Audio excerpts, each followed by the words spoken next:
नमस्कार दोस्तों, स्वागत है आपका आपके channel one nation one exam पर। तो दोस्तों, इस वीडियो में हम लोग यूपी डीएलएड 4 सेमेस्टर का मैथ का चैप्टर 3 देखेंगे। ठीक है दोस्तों, इससे पहले मैं चैप्टर 1 और 2 करा चुका हूं, जिसको आप जाकर डिस्क्रिप्शन में लिंक द्वारा देख सकते हैं। इसके अलावा प्लेलिस्ट में भी जाकर आप चेकआउट कर सकते हैं। तो दोस्तों, जो आपका 3 चैप्टर है वह है किसी संख्या का वर्गमूल तथा दशमलव संख्या का वर्गमूल। ठीक है दोस्तों, तो हम वर्गमूल पिछली वीडियो में आपको बता चुके हैं, तो इस वीडियो में हम लोग दशमलव का वर्गमूल सीखेंगे। ठीक है दोस्तों, कि किस प्रकार हम दशमलव का वर्गमूल निकालते हैं, साथ ही साथ किस प्रकार हम दशमलव का वर्ग करते हैं, यह सब हम सीखेंगे इस वीडियो में। इसके अलावा अगर आपने पिछली वीडियो नहीं देखी है तो आप जाकर उसे अवश्य देख सकते हैं। तो सबसे पहले देखते हैं कि दशमलव वाली संख्याओं का वर्ग किस प्रकार करते हैं। तो दोस्तों, पहले मैं आपको बेसिक से बताता हूं कि आप दशमलव वाली संख्या को गुणा किस प्रकार करते हैं। जैसे कि आपको अगर 2 गुणे 3 दिया हुआ है तो आप क्या करेंगे, यह गुणा कर देंगे, 6 आ जाएगा। तो अगर यही सेम यहाँ पे आपको 0.2 गुणे 3 दिया होता तो क्या हो जाता, 6 तो आता ही आता, परंतु एक संख्या के पहले दशमलव लगा है तो एक संख्या के पहले दशमलव लग जाता। परंतु यहीं पे अगर 0.2 होता, साथ साथ 0.3 होता, यानी आपको क्या हो गया, एक संख्या के पहले और एक और संख्या के पहले, 2 संख्याओं के पहले दशमलव लग रहा है और गुणा हो रहा है। तो जो आपका उत्तर आएगा उसमें भी 2 संख्याओं के पहले दशमलव लग जाएगा। ठीक है दोस्तों, बस यही आपको समझना है कि आपको दशमलव कहाँ रखना है, बाकी आपको गुणा करने तो आता ही होगा। तो अब हम देखते हैं कि वर्ग में क्या होता है। दोस्तों, वर्ग में क्या होता है, जैसे आपको 2 गुणे 2 करना है और आपको 0.2 का वर्ग पूछा है, इसका मतलब यह दोनों संख्याएं जो हैं वह 0.2 हैं और 0.2 के साथ ही गुणा हो रहा है, यानी आपका जो उत्तर आएगा वह 2 संख्याओं के पहले दशमलव लगेगा। तो आपका उत्तर आएगा 2 दूनी के 4 और इसमें 2 संख्याएं नहीं हैं तो हम यहाँ एक शून्य लगाएंगे और यहाँ लगा देंगे दशमलव और यही आपका उत्तर हो जाएगा। अब हम देखते हैं आपका जो क्वेश्चन है, पहला जो पार्ट है उसमें कह रहा है कि 2.15 का वर्ग कीजिए। ठीक है दोस्तों, तो आपको क्या करना है, सिंपली 215 को गुणा कर देना है 215 से। जैसा कि आप आज तक गुणा करते आ रहे हैं वैसे ही गुणा करना है। तो 5 से पहले हम गुणा करेंगे 215 में तो आएगा 1075, जिसके बाद हम 1 से करेंगे 215 में तो यहाँ पे आएगा 215। और जैसा कि आपको पता है यहाँ पे एक स्थान छोड़ा जाता है, वैसे ही हम 2 से गुणा करेंगे और एक और स्थान छोड़ के 2 से गुणा करने पे जितना आएगा वह लिख देंगे। ठीक है, इसके बाद हम इसको जोड़ लेंगे तो आएगा आपका 4 6 4 6 2 2 5। और क्या था आपका, 2 संख्याओं के पहले दशमलव लिखा था और यहाँ भी 2 संख्याओं के पहले दशमलव लिखा था, यानी 2 और 2 4 संख्याओं के पहले दशमलव लगा था। तो हम यहाँ से 4 संख्याओं के पहले दशमलव लगा देंगे और यही आपका उत्तर हो जाएगा। अब हम देखते हैं इसका अगला पार्ट, जिसमें आपसे 9.21 का वर्ग पूछ रहा है। वीडियो पॉज करके आप खुद से भी इसको कर सकते हैं। तो आप डायरेक्टली गुणा करिएगा 921 को 921 के साथ। ठीक है, तो गुणा करने पे आपका आएगा 8 4 8 2 4 1। और अब आपको ध्यान देना है कि 2 संख्याओं के पहले दशमलव लगा है और यहाँ भी 2 संख्याओं के दशमलव लगा है, क्योंकि वर्ग का मतलब होता है उसी संख्या का गुणा उसी संख्या से। तो यानी हुआ आपका 4 संख्याओं के पहले दशमलव लगा देना है। तो 1 2 3 4, तो 4 संख्याओं के पहले दशमलव हम लगा देंगे। और यह भी ध्यान रखिएगा कि आपको दाईं तरफ से बाईं तरफ आते हुए दशमलव लगाना है। ठीक है दोस्तों, अब हम देखते हैं अगला क्वेश्चन जो है 12.25 का वर्ग। तो यहाँ पे भी आपको कुछ नहीं करना है, दशमलव ध्यान ना देते हुए हम 1225 को गुणा करेंगे 1225 के साथ और उसके बाद जो उत्तर आएगा उसमें हम 2 संख्याओं के पहले और इसके अलावा इसी संख्या से गुणा कर रहे हैं तो उस संख्या के भी 2 संख्याओं से पहले दशमलव लगा है, यानी जो उत्तर आएगा उसमें हम लोग 4 संख्याओं के पहले दशमलव लगा देंगे। तो इसको आप गुणा करके देख लीजिएगा, गुणनफल जो आएगा वह आएगा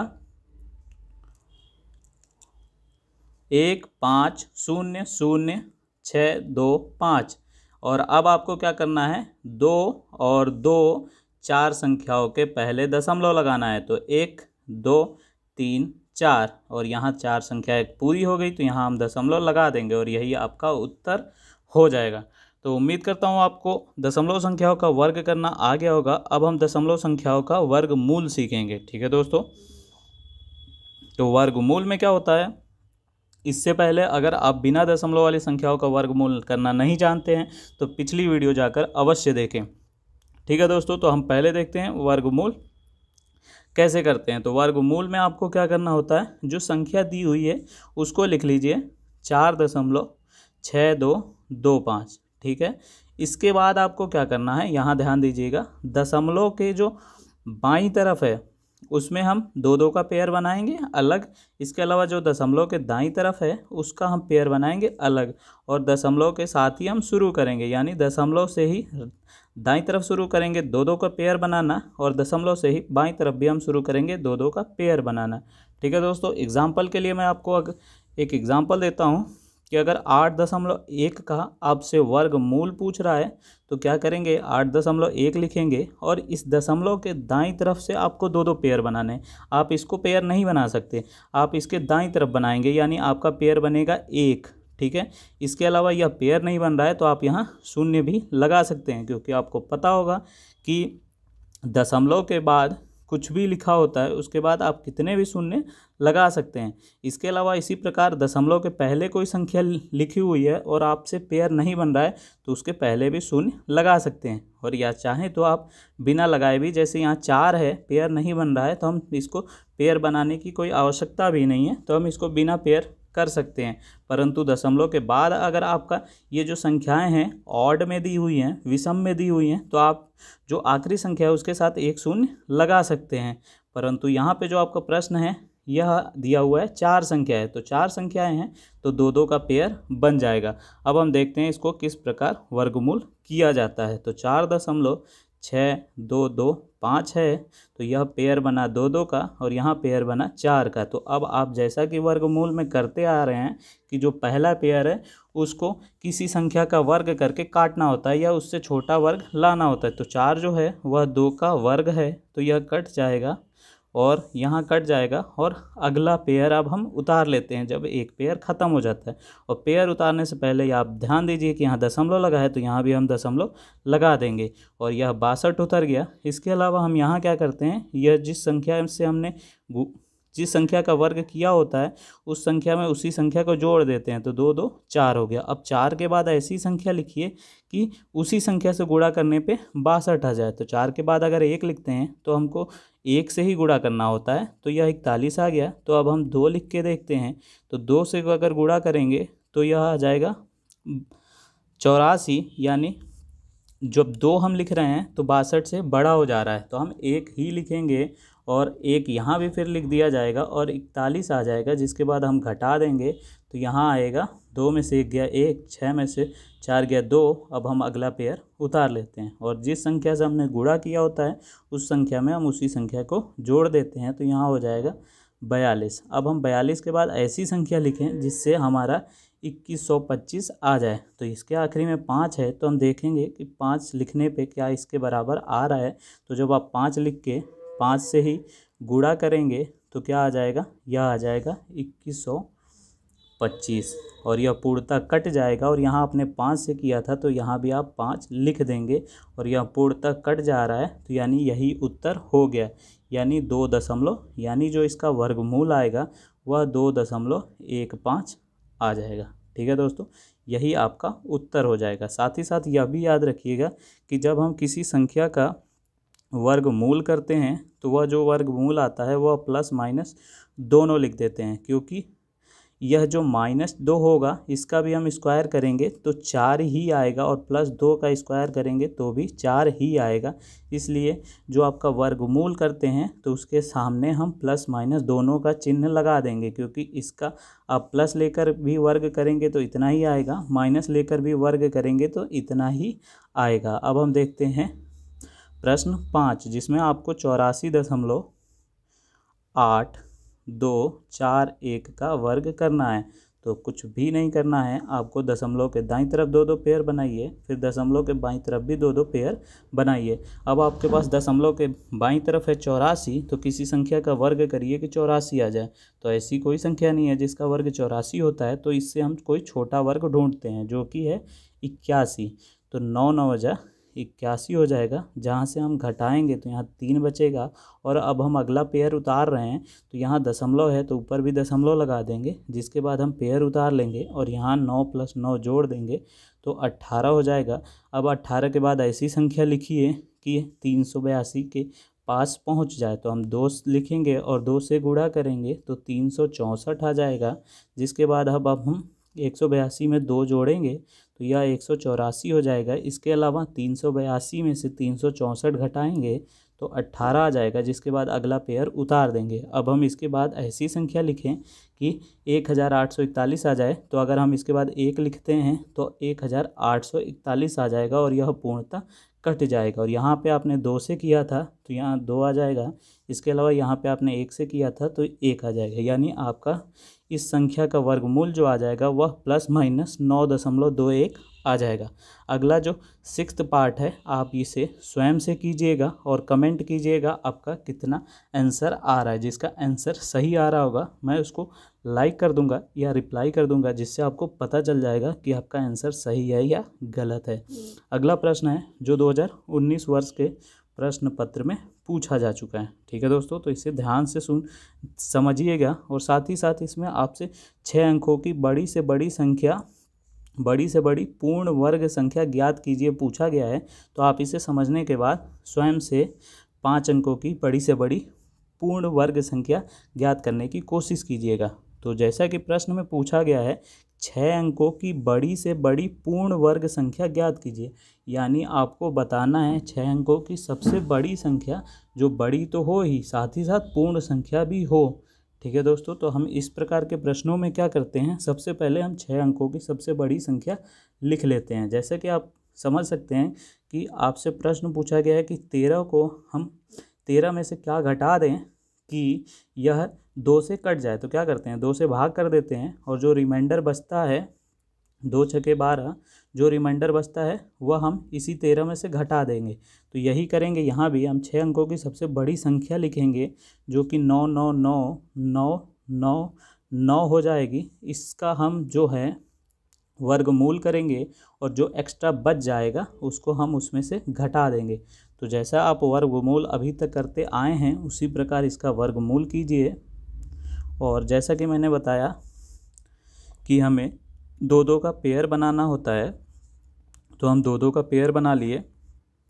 इसके बाद क्या करना होता है, पहले पेयर के पास तक पहुंचना है या फिर पहला पेयर हमें लाना है किसी संख्या का वर्ग करके। तो अगर हम 9 का 9 से गुणा करते हैं तो यह आ जाएगा 81, जो कि 99 के पास का छोटा वर्ग है। जिसके बाद हम घटा देंगे, 99 में से 81 घटाएंगे तो 18 आ जाएगा। इसके अलावा हम अगला पेयर उतार लेंगे।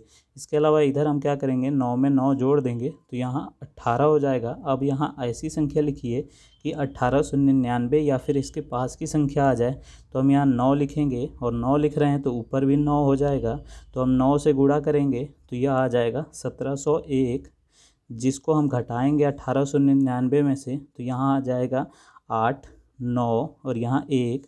जिसके बाद अगला पेयर उतार लेंगे और यहाँ पे 9 में हम 9 जोड़ देंगे तो यहाँ हो जाएगा 9 9 18 और यहाँ एक कैरी आ जाएगा, यानी 8 और 1 9, तो 198 आ गया। 198 के बाद ऐसी संख्या लिखिए कि 19,899 आ जाए या फिर इससे थोड़ा कम आए। तो हम यहाँ 9 लिखेंगे और 9 लिखने पे आएगा आपका 17,901। अब तो कोई अगला पेयर नहीं बचा है, तो अब हम यहाँ घटाएंगे तो घटाने पे आएगा 1998 और यही आपका एक्स्ट्रा बच रहा है। यानी अगर ये रिमाइंडर ना बचता तो यह जो संख्या होती वह क्या होती, पूर्ण वर्ग होती। तो यह जो रिमाइंडर बच रहा है इसको हम इस संख्या में से घटा देंगे और वही आपका उत्तर आ जाएगा। ठीक है दोस्तों, तो अब हम जो 6 अंकों की सबसे बड़ी संख्या है उसमें से जो रिमाइंडर था उसको हम घटा देंगे। तो 1998 को घटा देंगे तो इस संख्या का जो उत्तर आएगा वह आ जाएगा 998001, यानी यह 6 अंकों की सबसे बड़ी संख्या है जो पूर्ण वर्ग भी है। ठीक है दोस्तों, अब हम देखते हैं अगला प्रश्न जो है प्रश्न संख्या 8, जिसमें आपको मान ज्ञात करना है। तो दोस्तों जब रूट में होता है तो आपको पता है कि जो सबसे छोटा है या फिर जो रूट के अंदर जिसका आप मान लिख सकते हैं उसको आप लिख दीजिए। तो इसका अगर आप मान निकालते हैं तो यह दिया हुआ है 10,000 और आपको इसका क्या करना है, रूट निकालना है ना। तो रूट में मतलब कि वर्गमूल करना है। वर्गमूल में क्या करना होता है, दो दो का पेयर बनाना होता है। तो यह लिखा हुआ है 10,000, जिसको आप 100 गुणे 100 लिख सकते हैं। यानी अगर आपने इसे 2 बार लिख दिया तो यही तो होता है, यह अब क्या हो गया 100 की घात 2 हो गया। इसके अलावा ऊपर रूट लगा है, रूट का मतलब क्या होता है, घात होती है 1/2, जो मैंने आपको चैप्टर 1 में बताया था। तो यानी यहाँ पे आप 100 लिख सकते हैं और इसके साथ जो यह रूट लगा हुआ है यह भी कैंसिल हो जाएगा। तो यह आपका हल होकर इसके स्थान पे आ गया 100, जो कि 44 में जुड़ जाएगा तो 144 हो जाएगा। और अब आप इस पे भी देखेंगे तो एक और रूट लगा हुआ है। तो 144 का जो रूट होता है वह होता है 12, यानी यह दूसरा रूट जो है यह भी कैंसिल हो गया और इसका सॉल्यूशन आया 12। यानी अब आपके पास प्रश्न बचा √4 + 12। तो अब आप इसको हल करेंगे तो यह आपका क्या हो जाएगा √16, और √16 को हम क्या लिखते हैं 4। ठीक है, और अंडर रूट में से जब हम बाहर करते हैं तो इसको +-4 भी लिख सकते हैं। यही आपका उत्तर हो जाएगा। तो दोस्तों यहाँ पे जो आपका चैप्टर 3 है वह पूर्णतः कंप्लीट हो जाता है। इसके बाद हम चैप्टर 4 देखेंगे, जिसमें हम दशमलव वाली संख्याओं का क्यूब रूट और क्यूब निकालना सीखेंगे, यानी घन निकालना सीखेंगे और घनमूल निकालना सीखेंगे। ठीक है दोस्तों, तो उम्मीद करता हूँ आपको वीडियो पसंद आई होगी। पसंद आई हो तो अपने दोस्तों के साथ शेयर करें, वीडियो को लाइक करें और चैनल सब्सक्राइब नहीं है तो सब्सक्राइब करने के साथ बेल आइकन पे क्लिक कर दें। पूरी वीडियो देखने के लिए बहुत बहुत धन्यवाद दोस्तों।